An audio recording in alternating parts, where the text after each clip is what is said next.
selamat bertemu kembali kita di pembelajaran IPS yang ketiga. Di sini pertemuannya dengan Ibu Dewi kembali. Kita akan membahas yang namanya adalah pemahaman ruang melalui peta. Oke, kita lihat di sini sudah Ibu lihat, sudah Ibu tulis. Ada dia pemahaman ruang melalui peta, di mana kita belajar tentang pemahaman ruang melalui peta ini. Tujuannya adalah memahami unsur-unsur atau komponen-komponen peta dan kaitannya dengan ruang. Sudah, jadi kita di sini akan mempelajari tentang komponen-komponen peta terlebih dahulu. Oke, sebelumnya kita cari tahu dulu pengertian dari peta itu sendiri apa. Peta adalah gambaran permukaan bumi pada suatu bidang datar dan diperkecil dengan menggunakan skala tertentu. Sekali lagi, peta adalah gambaran permukaan bumi pada suatu bidang datar dan diperkecil dengan menggunakan skala tertentu. Arti bidang datar ini bisa buku tulis, bisa kertas HPS, bisa meja. Yang namanya gambaran permukaan bumi ini, yang penting dia bidangnya datar. Oke, kemudian kita masuk komponen-komponen peta. Jadi ada 10 komponen-komponen peta yang akan Ibu jelaskan di sini. Yang pertama, yang paling penting itu adalah nomor 1, judul peta. Di mana fungsi judul peta ini adalah untuk mengetahui peta apa yang kamu buat. Sudah, jadi yang paling pertama sekali itu adalah judul peta. Jadi setiap peta itu harus memiliki judulnya dan diletakkan atau ditulis tepat paling atas pada setiap gambar peta kita itu. Jadi ini adalah komponen yang paling penting pertama. Kemudian yang kedua, skala peta. Ada 3 skala peta. Yang pertama yaitu skala angka. Sudah, kalau berbicara skala angka berarti dia bentuknya angka. Kita contohkan 1:100.000. Arti dari 1:100.000 ini adalah setiap 1 cm di petamu atau di gambarmu mewakili setiap 100.000 cm yang sebenarnya di permukaan bumi. Sekali lagi, skala angka, contohnya 1:100.000. Artinya setiap 1 cm di petamu atau di gambarmu mewakili 100.000 cm di permukaan bumi yang sebenarnya. Oke, kemudian yang kedua, skala yang kedua adalah skala garis. Ini berbentuknya garis-garis. Sudah, contohnya seperti ini garisnya. Oke, kita tarik garis. Ini ada di atasnya ada angka 0, 1, 2, 3, 4 cm. Yang di atasnya ada angka 0, 1, 2, 3, 4 cm. Nah, yang di bawahnya ada angka 0, 3, 6, 9, 12 km. Artinya di sini setiap 1 cm yang di atas ini, setiap 1 cm di gambarmu atau di petamu mewakili 3 km. Lihat yang di bawah mewakili 3 km di permukaan bumi yang sebenarnya. Itu kalau skala garis. Jadi lihat yang di atas sama lihat yang di bawah. Yang di atas itu cm, yang di bawah itu bentuknya kilometer. Nah, yang ketiga ini adalah skala tulisan atau verbal, di mana ini tidak menggunakan angka-angka atau tidak menggunakan garis, hanya berupa kata-kata saja. Contohnya adalah kalian bisa menulis skalanya peta ini adalah 1. Bisa seperti itu. Itu artinya skala tulisan verbal. Nah, kemudian kita lanjut lagi komponen-komponen peta yang ketiga. Komponen peta yang ketiga ini adalah tanda orientasi. Artinya tanda orientasi ini menunjukkan arah utara. Ini ibu buat contohnya, ini ada seperti bentuk angka 4 yang di atasnya ada tulisan U. Artinya bagian U ini utara ke atas. Bentuknya boleh macam-macam. Intinya adalah harus tepat yang paling atas itu ada tulisan U-nya. Ini menunjukkan bahwasanya bagian utara. Itu tanda orientasi. Nah, kemudian yang keempat. Ini ada simbol-simbol peta. Sudah, simbol-simbol peta ini banyak. Ada 4 bagian simbol-simbol peta. Ini dipisah. Kalau kalian bisa lihat peta kalian, banyak sekali simbol-simbol peta. Yang pertama ini adalah simbol titik. Contoh dari simbol titik ini bisa buat di sini, ini kota, ini ibu kota negara.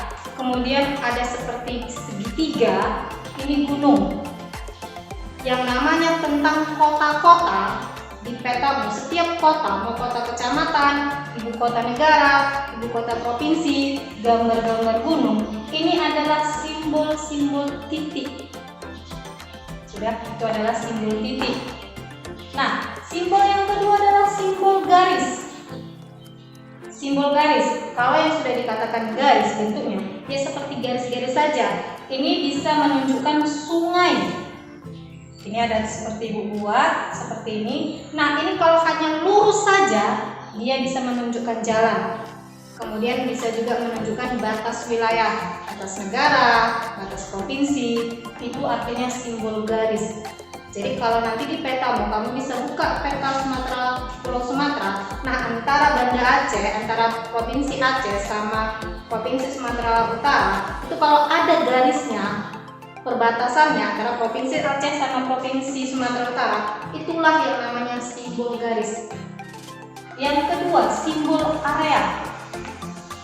Sudah, simbol area ini bisa menunjukkan danau.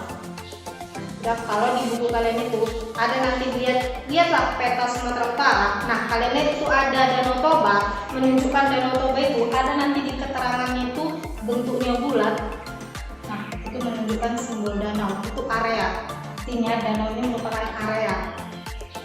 Nah, yang keempat, ini ada simbol warna. Warna ini banyak. Yang dibuat di sini adalah biru. Dan biru saja ini banyak.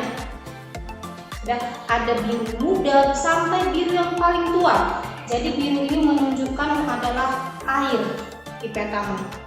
Biru muda itu dangkal, sampai biru yang paling tua itu lebih dalam lagi. Jadi yang namanya warna biru ini dia menunjukkan dari biru muda sampai biru tua, itu menunjukkan dari yang paling dangkal sampai paling dalam itu biru. Kemudian ada yang namanya warnanya ada warna orange sampai nanti coklat tua, itu menunjukkan dataran rendah sampai dataran tinggi. Ada juga nanti warnanya warna hijau, itu menunjukkan hutan. Warna hijau muda sampai hijaunya hijau tua, itu menunjukkan hutan. Jadi biru, simbol warna di sini banyak. Ada biru, ada hijau, ada orange atau ada coklat. Itu menunjukkan tentang unsur-unsur di dalam peta itu sendiri. Oke, kemudian kita masuk komponen peta yang ke-5.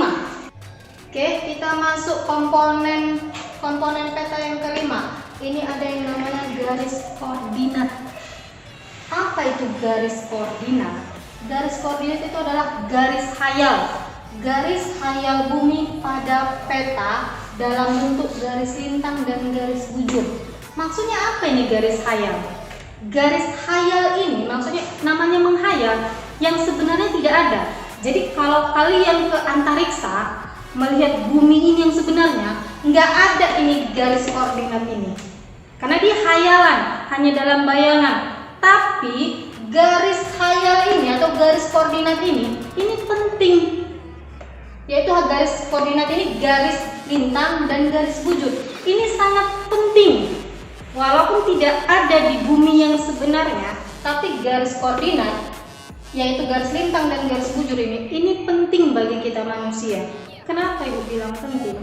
Karena garis lintang dan garis bujur ini untuk yang pertama, garis lintang untuk yang namanya melihat letak iklim. Kita tahu Indonesia berada di iklim tropis. Nah, kenapa kita bisa tahu Indonesia berada di iklim tropis? Karena garis lintangnya. Nanti akan diperjelas lagi lebih dalam nanti di kelas 2 bisa. Kemudian garis bujur. Apa fungsi garis bujur ini? Kita tahu Indonesia ini pembagian waktunya itu ada 3. Ada waktu Indonesia bagian barat, ada Indonesia tengah, dan ada Indonesia timur. Dari mana kita bisa tahu Indonesia ini dibagi menjadi 3 waktu? Berdasarkan garis bujur tersebut. Jadi kalau tidak ada garis lintang dan garis bujur, kita nggak tahu kita ini iklim apa, kita nggak tahu kita pembagian waktunya. Jadi walaupun dia khayalan, walau ini sebenarnya di muka bumi ini tidak ada, tapi garis koordinat ini, yaitu garis lintang dan garis bujur ini, penting sekali untuk kita, untuk manusia di muka bumi ini. Sudah? Oke, garis lintang itu yang mana, Bu? Oke, garis lintang itu. Kalau garis lintang itu adalah garis melintang. Artinya yang namanya melintang itu seperti ini. Dari kanan ke kiri atau dari kiri ke kanan. Kalau koordinatnya dari arah utara, dari arah barat ke arah timur. Kanan Bu, kiri Bu. Itu garis lintang, melintang. Berarti dari arah kanan atau dari arah kiri, atau kebalikannya dari kiri ke kanan atau dari barat ke timur. Itu namanya garis lintang. Oke, jadi garis bujur yang mana lagi, Bu? Garis bujur itu dari atas ke bawah.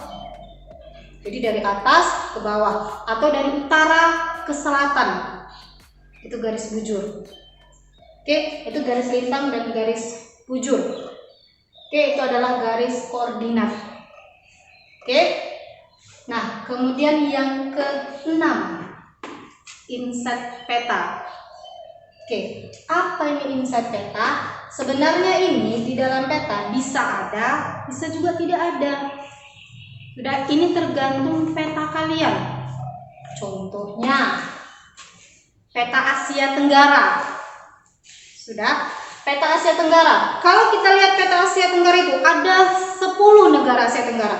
Nah, ada negara-negara kecil di Asia Tenggara itu. Contoh negara kecil itu adalah Brunei Darussalam atau negara Singapura. Kalau kita lihat peta Asia Tenggara, nggak kelihatan itu yang namanya Brunei ataupun yang namanya Singapura. Nah, di-inset lah dia. Arti di-inset itu apa? Diperbesar di sudutnya. Sudah, jadi ada ini peta, diperbesar di sudutnya. Di sudut peta itu kita gambar lagi yang namanya peta Singapura. Jadi supaya kelihatan bentuk Singapura itu aslinya seperti apa petanya. Karena kalau tidak di-inset, kita nggak tahu bentuk Singapura itu seperti apa. Jadi artinya inset itu adalah memperjelas peta yang kecil. Itu arti inset peta. Oke? Nah, ini tergantung. Seperti yang Ibu bilang tadi, ini tergantung. Bisa ada, bisa tidak. Kalau gambarnya semua kelihatan jelas, nggak perlu ada insert peta. Tapi kalau ada yang mau diperjelas, bisa petanya itu di-insert. Nah, kemudian yang ke-7, ini ada legenda. Apa itu legenda? Itu biasanya legenda ini adalah menerangkan semua bentuk-bentuk atau simbol-simbol yang ada di peta. Ini harus ada legendanya. Ini umumnya itu harus ada. Jadi contohnya seperti apa? Nah, contohnya gambar peta Indonesia. Nah, ibu kota provinsi sama ibu kota negara itu harus beda kita letaknya. Jadi ibu kota negara Indonesia itu ada Jakarta, sama ibu kota Sumatera Utara itu ada Medan. Bentuk simbolnya itu harus dibedakan. Itulah fungsinya legenda. Oke, itu legenda. Artinya legenda ini menerangkan semua apa yang kamu buat di dalam peta. Kemudian yang ke-8, sumber peta. Sumber peta ini perlu. Contohnya, kalau kamu menggambar peta apapun nanti yang misalkan Ibu suruh gambar peta, ini harus ada sumbernya. Misalnya, kalau kamu lihat dari atlasnya kamu, itu kan setiap atlas itu, coba kamu lihat, itu pasti ada sumbernya. Nah, jadi kalau Ibu menyuruh kamu, anak-anak gambar peta ini, nah, kamu ngambil gambarnya dari mana? Kamu ngambil gambar peta itu dari mana? Misalnya kamu dari atlas kamu, nah kalau misalnya dari atlas kamu, itu siapa penerbitnya? Itu harus, sumbernya itu harus jelas. Nggak bisa enggak.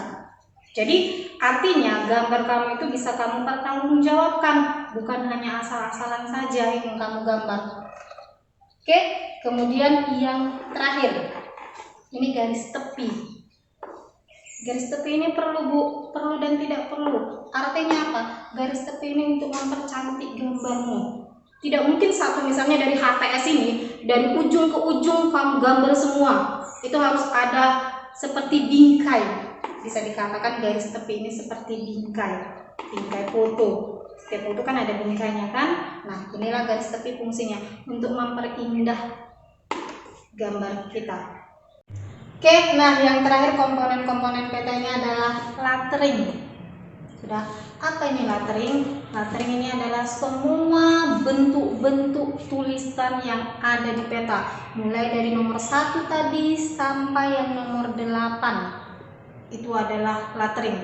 Artinya semua tulisan itu yang ada di peta, tulisan, angka itu yang dari skala tadi, judul, simbol, itu adalah yang namanya lettering. Oke, itu arti lettering. Jadi, tapi lettering ini ada juga kadang-kadang tidak digunakan kalau dianya itu adalah peta buta. Peta buta ini artinya tidak ada tulisan apapun. Sudah, jadi lettering ini kalau kita menggunakan komponen-komponen peta dari nomor 1 sampai nomor 8 itu kita artinya lettering. Tapi kalau peta buta tidak ada tulisan, itu tidak ada letteringnya. Oke, ini adalah 10 komponen-komponen peta yang Ibu jelaskan hari ini. Sekian dulu yang Ibu jelaskan. Nah, selanjutnya akan ada tugas buat anak-anak semuanya. Berdasarkan keterangan yang Ibu buat ini adalah komponen-komponen peta, maka tugas kita adalah menggambar peta. Jadi gambarlah peta. Ini yang Ibu minta adalah petanya bebas, terserah mau peta apa saja, mau peta Indonesia, peta Sumatera Utara, peta Pulau Sumatera, bebas Ibu minta di kertas HPS. Tapi di peta itu Ibu minta semua dari nomor 1 sampai nomor 10. Semua komponen-komponen peta itu harus ada di dalam gambarmu. Jadi biar kalian tahu juga apa saja komponen-komponen peta itu yang ada di dalam peta yang kamu buat sendiri. Jadi nanti Ibu lihat penilaiannya adalah apakah kamu masukkan ini dari nomor 1 sampai nomor 10 atau hanya sebagian saja yang kamu masukkan. Jadi itu tugasnya. Kemudian dikumpulkan nanti hari Senin tanggal 3 Agustus 2020, kumpulkan ke sekolah, nanti diletakkan di kantor guru di masing-masing meja guru IPS. Oke, sekian dan terima kasih, itu saja dan selamat pagi buat anak-anak semuanya.